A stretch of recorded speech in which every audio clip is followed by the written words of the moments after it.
పెళ్ళైనా పండగైనా వేడుక ఏదైనా పట్టు చీరల ప్రత్యేక వేదిక వారాహి సిల్క్స్.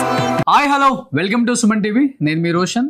సో గత 24 గంటల నుంచి చూస్తూనే ఉన్నాము. మంగ్లీకి సంబంధించిన చాలా వరకు వీడియోలన్నీ వైరల్ అవుతున్నాయి. ఇప్పటి వరకు మంగ్లీ ఒక మంచి సింగర్గా, ఒక మంచి ఫోక్ సింగర్గా, ఒక మంచి సింగర్గా మాత్రమే మనందరికి పరిచయం. అలానే చాలా ప్రశంసలు కూడా పొందారు.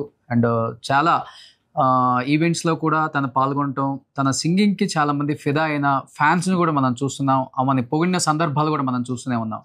బట్ ఈ మధ్యకాలంలో సెలబ్రిటీస్ తప్పు చేసినా చేయకపోయినా, తప్పు జరిగిన ప్లేస్లో వాళ్ళైతే ఉంటే డెఫినెట్గా వాళ్ళని తప్పు చేసిన వారి కిందే భావిస్తున్నారు. అలానే ట్రీట్ చేస్తుంది ఈ సమాజం అనేది ఒక అపోహ అని చెప్పుకోవచ్చు చెప్పాలంటే. ఎందుకంటే వాళ్ళు ఎంతో కష్టపడి సంపాదించుకున్న ఈ పేరంతా కూడా ఒక చిన్న తప్పిదం వల్ల ఈ మధ్యకాలంలో జరుగుతున్న చాలా ఇన్సిడెంట్స్ మనం చూస్తూనే ఉన్నాం. ఒక జానీ మాస్టర్ కానీ, లేకపోతే ఈరోజు మంగ్లీ కానీ, అంటే వాళ్ళ తప్పు లేకపోయినా సరే ఏదో విధంగా అది న్యూస్లో ఓవర్గా స్ప్రెడ్ అవుతుంది. కాబట్టి మేము సంపాదించుకున్న పేరంతా ఒక్క నైట్లో పోతుంది, పోయేలా చేస్తుంది మీడియా అని చెప్తూ ఉంటారు. కానీ మీడియా కూడా ఏది కావాలని చెయ్యదు. డెఫినెట్గా అక్కడ ఏదో కొంత జరిగితే మాత్రమే మీడియా ఎప్పుడైనా ముందుకు ఒక స్టెప్ వేసి న్యూస్ ప్రజెంట్ చేయడం జరుగుతుంది. బట్ దానిలో భాగంగా నిన్న జరిగిన ఒక వీడియోలో అయితే అక్కడ కొంతమంది పరిగెత్తడం చూసాము. ఒకరికి పాజిటివ్ వచ్చింది, దామోదర్ రెడ్డి అనే అతనికి కూడా పాజిటివ్ వచ్చింది. కాబట్టి ఎస్, అక్కడ మేబీ డ్రగ్స్ ఉండే ఉంటాయి, గంజాయి కూడా ఉండే ఉంటుంది అనే మెసేజ్ అనేది బయటకు వచ్చింది అనమాట. నిజంగా తప్పు జరగకపోతే నిలబడి గట్టిగా మాట్లాడితే ఇంత దూరం వచ్చేది కాదేమో అనిపించింది. దివి కూడా చూస్తే మనకి బాత్రూంలోకి వెళ్ళి డోర్ వేసుకోవటం, ఒక లేడీ ఎస్ఐ వెళ్ళి ప్లీజ్ ఓపెన్ ద డోర్ అని చెప్పటం, బయటకు వచ్చిన తర్వాత తను పరిగెత్తడం చూసి ఆగండి దివి గారు అని చెప్పేసి ఆ ఎస్ఐ గారు కూడా అడగటం, ఇవన్నీ చూస్తే ఏదో తప్పు జరిగింది కదా, తప్పు జరగకపోతే ఎందుకు ఇలా చేస్తారు వీళ్ళు అనేది కూడా బయటికి కొంచెం ఆ వీడియోలు చూసినప్పుడు అనిపిస్తుంది మనకి. బట్ ఈ అంశం మీద మనతో స్పందించడానికి స్వయంగా మంగ్లీ గారు లైవ్లోకి రావడానికి సిద్ధంగా ఉన్నారు. ఆమె నిన్ను అడిగినప్పుడు ఆమె చెప్పారు క్లియర్గా, నాకు తెలియక నేను పర్మిషన్ తీసుకోలేదు, లేకపోతే ఇలా జరుగుతుందని నాకు తెలియదని కూడా కొంత తన బాధని చెప్పారనమాట. అసలు మంగ్లీ గారు ఏం చెప్తారు? ఎందుకంటే ఈరోజు న్యూస్ మనం చూస్తే కంప్లీట్గా ఒకరికి కాదు ఇంకా ఎక్కువ మందికి పాజిటివ్ వచ్చిందని చెప్తున్నారు. అసలు నిజంగా అక్కడికి గాంజాయి వచ్చిందా, లేకపోతే గాంజాయి తాగిన వాళ్ళు ఆ పార్టీకి వచ్చి అక్కడ పార్టిసిపేట్ చేశారా? సో నిజంగా ఓవరాల్గా అసలు ఆ పార్టీలో ఎవరెవరు పార్టిసిపేట్ చేశారు, పార్టిసిపేట్ చేస్తే అక్కడ జరిగిన పరిమాణాలు ఏంటి? అండ్ పేరెంట్స్తో నేను పార్టీ చేసుకున్నాను ఫర్ ద ఫస్ట్ టైం, మా పేరెంట్స్ ఫోర్స్ చేశారు ఈ పార్టీ అనేది మా ఆధీనంలో జరగాలి, ఫస్ట్ మేము ఉన్నప్పుడు జరుగుతున్న ఒక మంచి బర్త్డే నీది అని చెప్పేసి ఒక మంచి occasion, family party, family get together డెఫినెట్గా చేసుకుందామని వాళ్ళ ఫోర్స్తో నేను చేసుకోవాల్సి వచ్చింది అని కూడా తను క్లియర్గా చెప్పారు.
హలో హలో, యా మంగ్లీ గారు చెప్పండి రోషన్ గారు.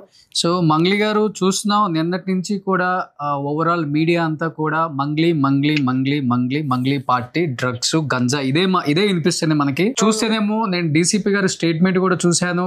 అండ్ డీసీపీ గారు క్లియర్ గా చెప్పారు అక్కడ ఎటువంటి మత్తు పదార్థాలు, డ్రగ్స్, గాంజా ఏమైతే దొరకలేదు మాకు. కానీ కేవలం ఒకే ఒక్క వ్యక్తికి, దామోదర్ రెడ్డి అనే వ్యక్తికి పాజిటివ్ వచ్చింది. ఎందుకంటే ఎప్పుడైనా పోలీసులు కిట్లతో వస్తారు కాబట్టి అక్కడ టెస్టులు చేస్తే ఆటోమేటిక్ గా తెలుస్తుంది ఎవరు తీసుకున్నారు ఏంటో అనేది. బట్ మీరు చెప్పేదానికి అండ్ డీసీపీ గారు చెప్పిన దానికి అండ్ 99.9% మ్యాచ్ అవుతుంది, కానీ మరి పాజిటివ్ ఎలా వచ్చింది అనేది ఇక్కడ పెద్ద క్వశ్చన్ మార్క్ అండి. ఏం చెప్తారు దానికి?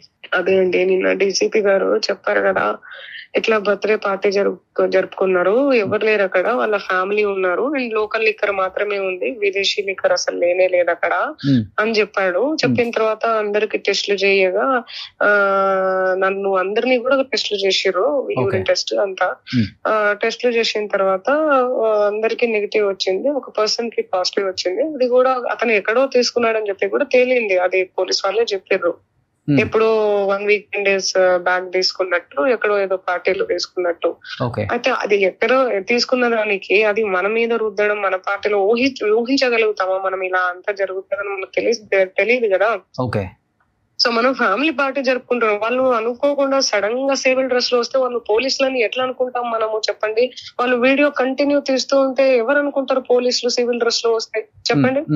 సో అందుకనే నేను చెప్పాను కూడా, నేను పోలీసులు ఏమనుకుంటారు ఏంటి అని ఏదేదో చెప్తున్నారు. నేను చెప్తాను అనమాట, ఇట్లా అది వీడియో తీయకుండానే అంటారు ఎవరైనా కూడా. ఇప్పుడు వాళ్ళు అమ్మాయిల్ని, నా తోటి ఫ్రెండ్స్ వాళ్ళందరూ వచ్చిన వాళ్ళందరికీ కూడా ఇట్లా వీడియో పెట్టి ఇట్లా తీస్తూ ఉంటే ఇట్లా తీయకండి, మా అమ్మ నాన్న ఫీల్ అవుతారు కదా. సో మా అమ్మ అప్పటికే అరుస్తానే ఉంది, అసలు ఎందుకు ఇట్లా చేస్తున్నారు సార్, ఏం చేస్తారు అని చెప్పి అరుస్తానే ఉంది, కానీ అవి అన్ని చూపించలేదు. అండ్ ఇది మాత్రం నేను చెప్పిన, అసలు మీరు వీడియో స్టాప్ చేస్తారా లేదా, స్టాప్ చేయండి ప్లీజ్ అని చెప్పి. ఏదన్నా ఉంటే మాట్లాడుకుందామని అనుకుంటారు, ఎవరైనా వీడియోలో ఫోకస్ అవ్వాలని అనుకోరు కదా. అంటే మేబీ ఇంకొకటి ఏంటంటే వాళ్ళు వన్ ఆఫ్ ద రీజన్ అలా రావడానికి కూడా అక్కడ మీరు పర్మిషన్స్ లేవు కాబట్టి మేబీ అలా వచ్చి వీడియో తీసుండొచ్చు. ఇన్ కేసు ఏదైనా జరగదాని జరిగితే మళ్ళీ వాళ్ళ మీదకి మీరు ఏదన్నా తోసేస్తారని ఉంటుంది కదా. డెఫినెట్ గా ఎవరు భయం వాళ్ళకు ఉంటుంది, డిపార్ట్మెంట్ కూడా. వాళ్ళు వచ్చిన తర్వాత కదా నాకు తెలిసింది పర్మిషన్ తీసుకోవాలని చెప్పి. నాకు అసలు అవగాహన లేదు, నాకు గైడెన్స్ కూడా ఇవ్వలేదు వాళ్ళు. రిసార్ట్ వాళ్ళు నాకు పక్కాగా అసలు మీరు పర్మిషన్ ఉంటేనే రండి, లేదంటే వద్దు అని ఒక మాట చెప్పి ఉంటే నేను పర్మిషన్ తీసుకునేదాన్ని. ఫర్దర్ గా నేను పర్మిషన్ తీసుకోకుండా ఎందుకు వస్తాను, నాకు తెలిసి ఇదంతా చేస్తానా నేను చెప్పండి రోషన్ గారు? నేను తెలియకుండానే ఇదంతా జరిగిపోయింది. అది నా బ్యాడ్ లక్, దురదృష్టకరం అది అట్లా. ఎందుకంటే నేను ఏ రిసార్ట్ లో కూడా ఎప్పుడు కూడా ఎక్కడ కూడా బయట ఇలా ఎలాంటి సెలబ్రేషన్స్ బర్త్డే గానీ ఏవి జరుపుకోలేదు. మా అమ్మ నాన్నల కోరిక మేరకు వాళ్ళు అడిగితే నేను సడన్ ప్లాన్ వేసుకొని అక్కడ జరుపుకోవడం జరిగింది. సో అక్కడే మేము చాలా ప్లానింగ్స్ ఉంటే, పూల్లో మా చెల్లె వాళ్ళు మేము అంతా పూల్లో ఇది చేయాలి అనుకున్నాం. యాక్చువల్లీ అన్ని ఉండే, కానీ ఏది జరగకుండా అయిపోయింది. మేము అక్కడ పోయిందే 7 గంటలకు పోయినా నేను, 9 గంటలకు స్టార్ట్ చేసినాము, 12 గంటలకు కంప్లీట్ అయిపోయింది. 12:30కు వాళ్ళు ఇక అటాక్ చేసిర్రు, వచ్చిర్రు. 12 గంటలకు నేను కేక్ కట్ చేసేసిన మా అమ్మ నాన్నలతో, ఫ్యామిలీ ఫ్రెండ్స్, ఫ్యామిలీ వాళ్ళతో. అక్కడ వాళ్ళు ఇక అటాక్ చేశారు. మాకు తెలియదు అసలు, వాళ్ళు పోలీసులని కూడా తెలియదు. సడన్ గా అక్కడ నుంచి ఉరుక్కుంటూ వీడియో తీసుకుంటూ వస్తున్నారు. ఎవరైనా సర్ప్రైజ్ చేయడానికి వస్తున్నారా లేకపోతే ఏంది అని కూడా అనుకున్నా నేను. వీడియో తీసుకుంటూ ఇట్లా సర్ప్రైజ్ చేస్తుర్రేమో అసలు అని చెప్పి. మనకు తెలియదు కదా. సో వర్షంలో అసలు అక్కడ నిల్చొని వర్షంలోనే మాట్లాడుతూ ఉంటే అక్కడ నేను, ఇటు రండి సార్, ఇటు మాట్లాడదాం రండి, వర్షంలో ఎందుకు మాట్లాడుతున్నారు సార్, రండి, ఏం తప్పు చేయట్లేదు, మేము తప్పు చేయలేదు కదా అని కూడా నేను మొత్తుకోవడం జరిగింది, మాట్లాడడం జరిగింది. వాళ్ళని రెస్పెక్ట్ చేయకపోతే మేము ఈ టెస్ట్లన్నీ ఎందుకు ఇస్తామండి అసలు చెప్పండి? అసలు సడన్ గా ఇంకా బాత్రూమ్ లో ఏంటండి అసలు చండాలంగా రోషన్ గారు. అవును, దివి గారు బాత్రూమ్ లో వెళ్ళి డోర్ వేసుకోవాల్సిన అవసరం ఏంటండి? అంటే లేడీ ఎస్ఐ వచ్చారు, ఇప్పుడు ఎవరైనా కూడా దివి గారు ఎందుకు బాత్రూమ్ లో తనని కూడా టెస్ట్ చేశారు కదా. ఎవ్వరు కూడా ఫోకస్ అవ్వాలని అనుకోరు అండి. నెగిటివ్ వచ్చిందా దివికి? నెగిటివ్ వచ్చింది. ఎవ్వరు కూడా ఫోకస్ అవ్వాలనుకోరు. వాళ్ళ ఫ్యామిలీ వాళ్ళు ఉంటారు కదా, అరే ఎందుకు పోయినావు అని చెప్పి ఆ పిల్లని కూడా తిట్టుకుంటారు కదా. ఆ పిల్ల కూడా పాపం నా మీద రెస్పెక్ట్ తో వచ్చింది, సరదాగా పాటలు పాడుకుంటా. ఆ పిల్ల కూడా పాటలు పాడింది నా బ్యాండ్ పీపుల్ తో, అసలు బ్యాండ్ వాళ్ళతో అందరికి టెస్ట్ చేశారండి అక్కడ. ఎవ్వరికి కూడా అసలు అందరికి నెగిటివ్. ఏం చేస్తాం చెప్పండి? అసలు ఎంత బురద చల్లడం నా మీద, ఎంత నా గొంతు పిసికేయాలని ఎందుకు చూస్తుర్రు, నా గొంతు నొక్కాలని ఎందుకు చూస్తుర్రు, ఎందుకు నా క్యారెక్టర్ ని చంపాలని చూస్తున్నారు, ఎందుకు నా ఇమేజ్ ని డామేజ్ చేయాలని చేస్తున్నారు, నాకు ఏం అర్థం కావట్లేదు. ఇదంతా అనుకోకుండా జరిగిపోయింది, అసలు కలలాగా అనిపిస్తుంది నాకు.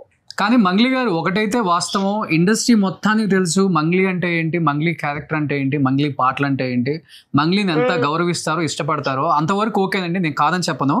బట్ బయట చూస్తే చాలా మంది వ్యూయర్స్ మిమ్మల్ని క్వశ్చన్ చేస్తుంది ఏంటి అంటే, ఇన్ని ఇయర్స్ నుంచి ఇండస్ట్రీలో ఉంది మంగ్లీ, ఇన్ని పాటలు పాడారు, ఇన్ని ప్రైవేట్ ఫంక్షన్స్కి ఆమె సింగింగ్కి వెళ్తారు బయటికి, అండ్ బయట పార్టీస్ కూడా మేబీ అటెండ్ అవుతుంటారు. అంటే మినిమం రెస్పాన్సిబిలిటీ లేదా, ఈ మాత్రం పర్మిషన్ తీసుకోవాలి లిక్కర్కి, సౌండ్కి అనే వాళ్ళకి ఏం చెప్తారు? రోషన్ గారు, నేను ఏ పార్టీలకు కూడా ఎక్కువ అటెండ్ అవ్వనండి. నేను నా ఫ్యామిలీ, నా పాటలు, నా బ్యాండ్ పీపుల్, నా ప్రాక్టీస్ ఇవే చేసుకుంటూ ఉంటాను జనరల్ గా అయితే. ఓకే. కానీ నేను ఏ పార్టీలకు, ఇలాంటి పార్టీలకు వెళ్ళాను. అసలు నిజంగా చెప్తున్నాను, నాకు అవగాహన లేదండి. నాకు నిజంగా వాళ్ళు రిసార్ట్ వాళ్ళు నాకు గైడెన్స్ చేసి ఉంటే, అమ్మా నువ్వు కంపల్సరీ నువ్వు పర్మిషన్ తీసుకోవాలి అని నాకు గట్టిగా ఒక మాట చెప్పి ఉంటే నేను డెఫినెట్లీ తీసుకునేదాన్ని. నేను ఎందుకు ఎవరు కూడా అనలేదు అవుట్డోర్ డెఫినెట్ గా పర్మిషన్ తీసుకోవాలి, మ్యూజిక్ సౌండ్స్ కి కానీ లిక్కర్ కానీ? ఫ్రెండ్స్ కూడా అనలేదు మీతో పాటు వచ్చిన వాళ్ళు అంతమంది అక్కడ పార్టిసిపేట్ చేశారు? పాపం దిదిను ఎవరో అన్నట్టు కూడా ఉన్నారు, ఇట్లా పర్మిషన్ తీసుకోవాలేమో చూడు అంటే తీసుకున్నారు. రిసార్ట్ వాళ్ళని అడిగినా, మేము ఇట్లా పర్మిషన్ తీసుకోవాలంట కదండి, మా ఫ్రెండ్స్ ఎవరో చెప్తున్నారు అంటే, లేదు రారు, వాళ్ళేం వస్తే చూసుకుందాము, సో జనరల్ గా రారు మేడం, అసలు ఫ్యామిలీ పార్టీ కదా అనుకున్నారు వాళ్ళు.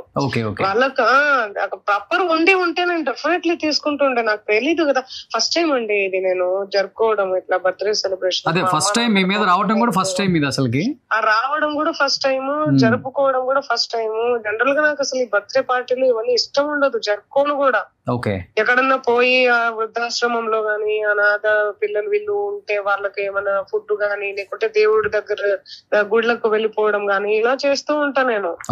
కానీ ఫస్ట్ టైం ఇక అమ్మా నాన్నలు ఎప్పుడు వీడియో ఉండిపోతుంది, ఫొటోస్ ఉండిపోతాయి కదా, అమ్మా నాన్నలతో ఉంటది కదా, మంచిగా ఉంటది కదా అన్న ఒక ఉద్దేశంతో ఈసారి చేసుకుందాం ఎట్లా అన్న ఒక ఉద్దేశంతో నేను ఫ్యామిలీ వాళ్ళని అందరినీ కూడా అప్రోచ్ అయ్యి, ఫ్యామిలీ మెంబర్స్ ని అందరినీ పిలుచుకొని ఒక 20-25 మంది ఉంటాం మేము. అందరైతే 50 మంది అని రాసుకోవడాలు, ఏదేదో నా మీద బురద చల్లడాలు, రకరకాల థంబ్నెయిల్స్. అక్కడ డీసీపీ చెప్పింది ఒకటైతే పాప ఆయన క్లియర్ గా చెప్పాడు కూడా, అక్కడ ఏం దొరకలేదు అక్కడ అని చెప్పి. ఏదన్నా దొరికి ఉంటే మీరు ఏం వేసుకున్నా కూడా పర్వాలేదు, అవును అక్కడ దొరకలేదు, ఏ ఒక్క ఇది కూడా దొరకలేదు. ఫారెన్ మంది అన్నారు, అది దొరకలేదు. గాంజా డ్రగ్స్ అన్నారు, అవి దొరకలేవు, ఏవి దొరకలేదు అసలు. అక్కడ ఒకటే ఒక పర్సన్ కి పాజిటివ్ వచ్చింది, అది కూడా అది ఎక్కడో తీసుకున్నట్టు తెలియదని చెప్పి పోలీసులు కూడా అన్నారు కూడా. సో ఇంత క్లారిటీగా, ఎంత క్లియర్ గా చెప్తున్నా కూడా వీళ్ళు ఇంత ఘనం, అసలు మీడియా మిత్రులు ఇంత ఘనం నా మీద కుట్ర, ఇంత లేనిపోని న్యూస్, అన్ని రూమర్స్ క్రియేట్ చేసుకొని వాళ్ళకి వాళ్ళు కొత్త న్యూస్ రాసుకోవడం అనేది, చెప్పుకోవడం అనేది చాలా చాలా చాలా బాధాకరంగా ఉంది నాకైతే. అమ్మా నాన్న ఉన్న రిలేటివ్స్ బాగా అప్సెట్ అయ్యారా ఈ 24 hours లో? అంటే ఫస్ట్ టైం ఇలా లైఫ్ లో మీకు కూడా ఒకటి ఆబ్వియస్లీ అవుతారు కదా అప్సెట్. ఎందుకు అవ్వరు అసలు? మా నాన్న, మా అమ్మ అసలు పాపం వాళ్ళు అసలు ఎంత వాళ్ళకి నేనే ధైర్యం చెప్పుకుంటూ పోవాలి, నేనే ఇది చేసుకుంటూ పోవాలి, నా బాధను నేను దిగమింగుకొని. నాకు ఉంటది కదా ఎంత బాధ, అరే ఇన్ని రోజులు నేను గూడు కట్టుకున్న గూడు ఒకటేసారి కుప్ప కూలిపోయింది, ఇటుక పేర్చుకొని ఇల్లు కట్టుకొని నేను ఇంత పెద్ద ఇల్లు కట్ చేస్తే మొత్తం నా పేరు, నా సామ్రాజ్యాన్ని మొత్తం కూల్చగొట్టాలని చూస్తే, అదే చెప్తున్నా కదా రోషన్ గారు, పిచ్చుక మీద బాణం వేస్తే ఏమొస్తుంది చెప్పండి? ఏమొస్తుంది? నేను ఒక గిరిజన ఆడబిడ్డను, నేను ఎంతో కష్టపడి పైకి వచ్చిన, ఎంతో కష్టంతో ఎవరి తొట్టుగా మారకుండా, ఎవరి ఇదిగా మారకుండా నేను ఏదో గొప్ప 2 పాటలు పాడాను. అప్పట్లో ఏదో ఒక 2 పాటలు ఎక్కడో పాడాను. సింగర్స్ అందరూ పాడారండి, కానీ నేనే పాడాను. అది ఎక్కడో వెళ్ళిపోయింది, అంత బాగా రీచ్ అయ్యి అంత ఇదైంది. దాంట్లో నా తప్పేముంది చెప్పండి? అంటే మీరు పొలిటికల్ గా దీని వెనక ఏదో పెద్ద హస్తం ఉందని మీరు ఫీల్ అవుతున్నారా? నేను అసలు హస్తం ఉందా లేదా అనేది కూడా నేను చెప్తలేను, కానీ చెప్తున్నా నేను ఏం జరుగుతుందో నాకు అర్థం కావట్లేదు నా మీద అని చెప్పి. మరి నేను ఒక గిరిజన ఆడబిడ్డ, నాకు ఎవరు సపోర్ట్ లేరు అనో, మరి లేకపోతే ఏం జరుగుతుందో నాకు అర్థం కావట్లేదు రోషన్ గారు.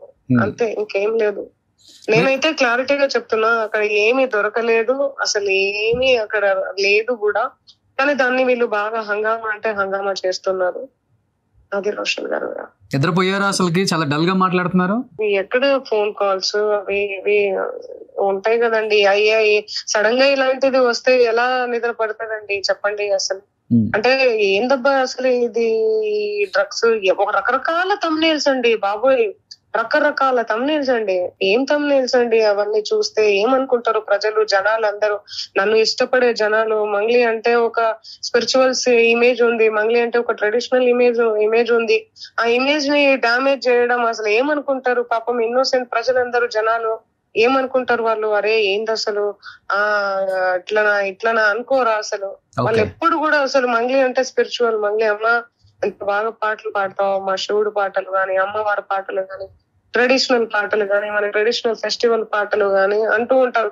ఇటు అవి చేసుకుంటూ నా ఇండిపెండెంట్ సాంగ్స్, ఇటు సినిమా సాంగ్స్ అన్ని నా కష్టార్జితం ఏదో నేను పడుకుంటూ పోతున్నానండి.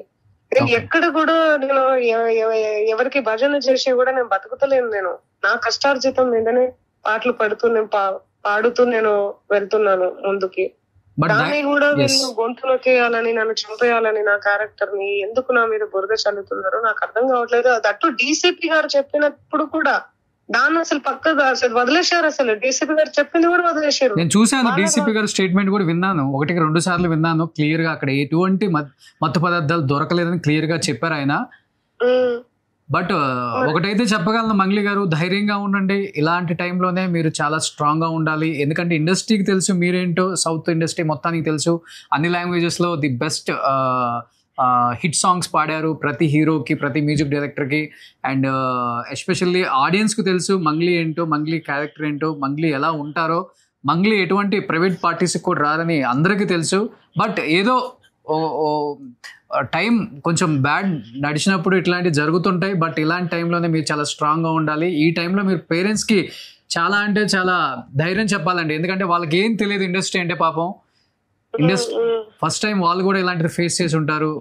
ఇప్పటి వరకు కూతురు సక్సెస్ మాత్రమే చూసిన పేరెంట్స్ ఇప్పుడు ఇలాంటిది ఒకటి చూడాల్సి వచ్చింది ఏంటి, అది మా వల్ల జరిగింది ఏంటి అనేది కూడా వాళ్ళ మైండ్లో ఉంటుంది. కాబట్టి వాళ్ళకి కొంచెం ధైర్యం చెప్పండి. డెఫినెట్గా అర్థం చేసుకుంటుంది ఇండస్ట్రీ. అండ్ మిమ్మల్ని ప్రేమించే ఆడియన్స్ అండ్ ఫ్యాన్స్ అందరూ కూడా అర్థం చేసుకుంటారు దీన్ని. థ్యాంక్ యూ రోషన్ గారు, థ్యాంక్ యూ సో మచ్. ఒక్కటే నేను ఏదైతే వాస్తవం జరిగిందో వాస్తవాలు మాత్రమే చూపించాలి, కానీ ఇలాగా పిచ్చి పిచ్చిగా నా మీద వార్తలు రాసుకోవడం చాలా బాధాకరంగా ఉంది.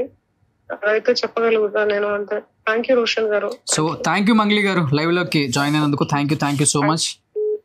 సో ఇది Mangli side version. And already DCP గారి స్టేట్మెంట్ అందరికి తెలిసే ఉంటుంది, వినే ఉంటారు.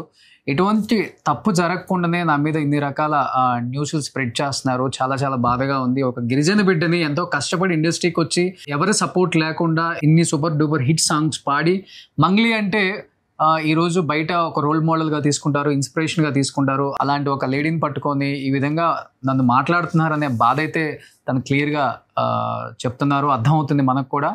బట్ డెఫినెట్గా నిజాలు పోలీసులు అదుపులో ఉన్నాయి కాబట్టి వాళ్ళు క్లియర్గా మనకు కూడా ఇచ్చిన తర్వాత వాటి గురించి మాట్లాడదాం.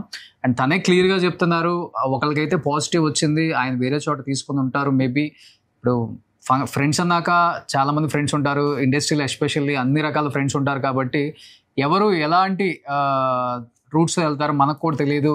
ఇండస్ట్రీ అన్నాక ఈ రంగుల ప్రపంచంలో అన్ని రకాల ఫ్రెండ్స్ ఉంటారు. కాబట్టి ఏదన్నా అక్కడి నుంచి జరిగిన తప్పిదం ఏదన్నా ఉంటే అతనికి పాజిటివ్ వస్తే అది మా తప్పు కాదు కదా, దాన్ని పట్టుకొని ఓవరాల్ మొత్తం అక్కడ ఉన్న ఈవెంట్ని మొత్తం కూడా పాడు చేసేసి, చాలా ఇబ్బంది చేసేసి, వీడియోలు తీసేసి రకరకాలుగా స్ప్రెడ్ చేస్తున్నారు. సో ఇది మాత్రం తగ్గించండి, నిజంగా చాలా బాధగా ఉంది అని చెప్పి తను చాలా చాలా ఎమోషనల్గా చెప్తున్నారు. కాబట్టి సో ముందు చూద్దాం. ఇంకా పోలీసులు అదుపులో కొంతమంది ఉన్నారు కాబట్టి ఏం జరుగుతుందో, ఎలాంటి ఆధారాలతో మనకి బయటికి స్టేట్మెంట్స్ వచ్చిన తర్వాత మాట్లాడదాం. So thank you so much. Suman టీవీలో మీ పర్సనల్ అండ్ బిజినెస్ ప్రమోషన్స్ కోసం కింది నెంబర్కి కాంటాక్ట్ చేయండి.